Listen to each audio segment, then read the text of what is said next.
Mission d'imposer et restaurer l'autorité de l'État, c'est l'ensemble de l'Ituri. Le FARDC intensifie des opérations contre les groupes armés locaux qui s'attaquent aux populations civiles dans certains coins dans le territoire de Djougou. C'est l'instruction du commandant des opérations militaires en Ituri, le lieutenant général Boyanka Johnny vient de dépêcher dans la région de Kilomungwalu le général Boni Matiti, une mission purement opérationnelle en vue de rassurer la population de cette région.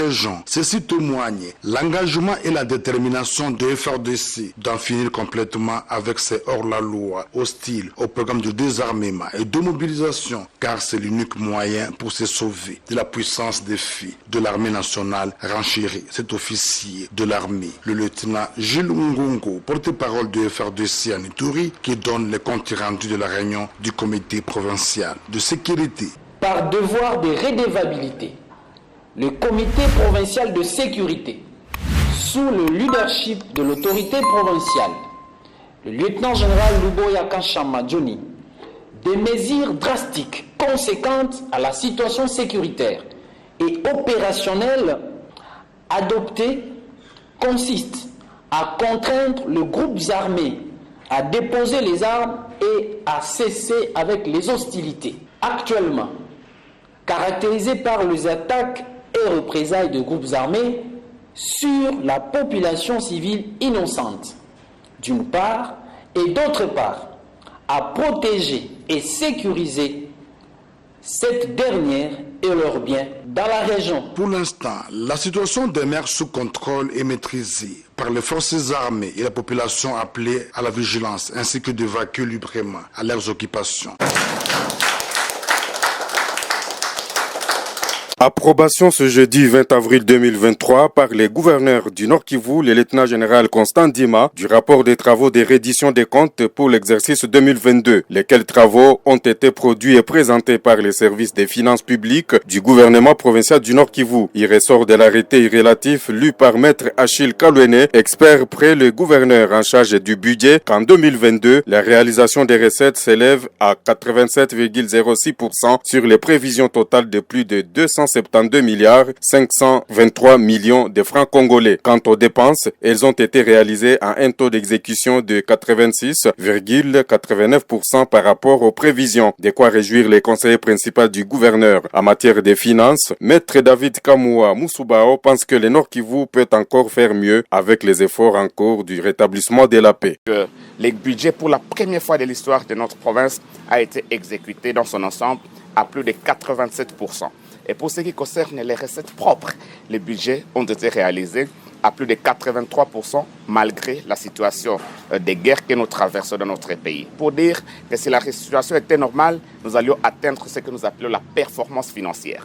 Et ici, nous espérons que grâce aux efforts de son Excellence, Monsieur le Président de la République et du gouvernement, pour ramener la paix au Nord Kivu, nous allons encore reprendre la vitesse de la croisière dans notre manière de mobiliser les recettes, mais également de les affecter au développement de notre province sous le leadership du gouverneur de province, le lieutenant général Constant Ndima. Occasion pour le gouverneur Constant Ndima de remercier les contribuables et ses collaborateurs pour les efforts fournis en termes de mobilisation et maximisation des recettes. C'était avant de procéder à la signature des annexes du dit arrêté. Nous avons fait un effort. Vous avez fait un effort. En recettes, vous avez suivi en termes de 236 milliards. Ce n'est pas facile. C'est un pas franchi, mais c'est là, malgré les défis à relever, parce que nous avions une projection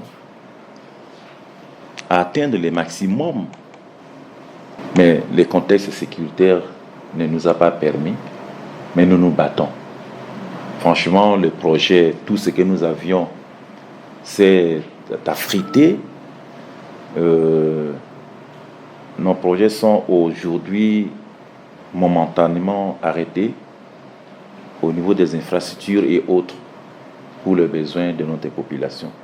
Signalons que cet arrêté portant reddition des comptes pour l'exercice 2022 sera transmis à la Cour des comptes qui en dira les derniers mots. À l'université de Kinshasa, la salle Monekoso de la faculté de médecine a refusé du monde mobilisé pour écouter celui qui pilote le front médiatique du gouvernement congolais dans la guerre d'agression rwandaise à l'est de la RDC.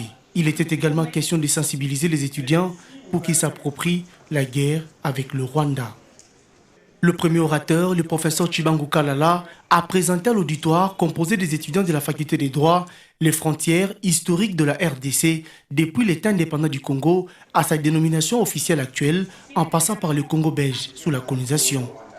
Le porte-parole du gouvernement congolais aura donc été la grande vedette de cette matinée scientifique. Grand orateur, Patrick Mouyaya n'a pas déçu, il a été à l'auteur de toutes les attentes, n'élucidant aucune question pour amener la jeunesse estudiantine à s'approprier le destin du pays qui s'y joue à l'Est.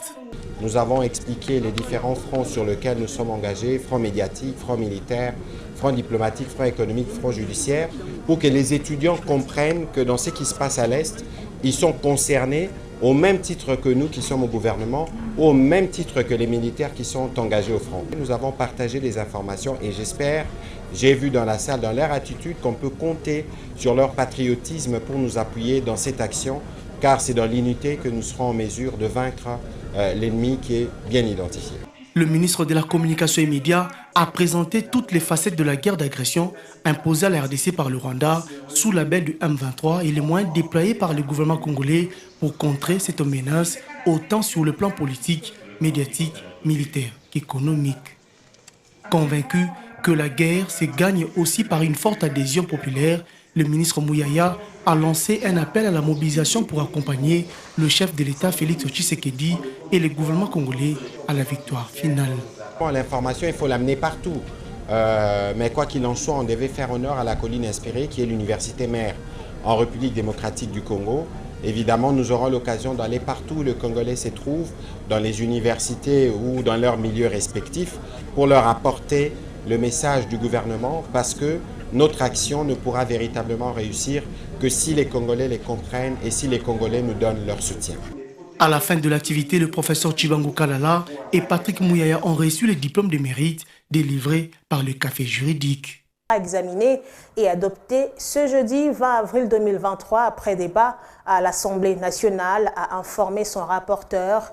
Une loi qui définira le cadre censé instituer une réglementation de la réserve des FARDC, une nouvelle donne stratégique qui fait suite à l'agression à répétition de la RDC par des forces négatives et étrangères.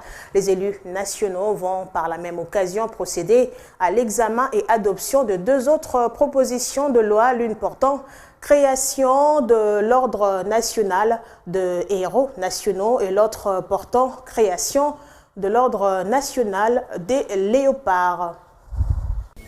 Oui, à Bunia, les massacres continuent dans la province depuis pratiquement une semaine. On se demande pourquoi.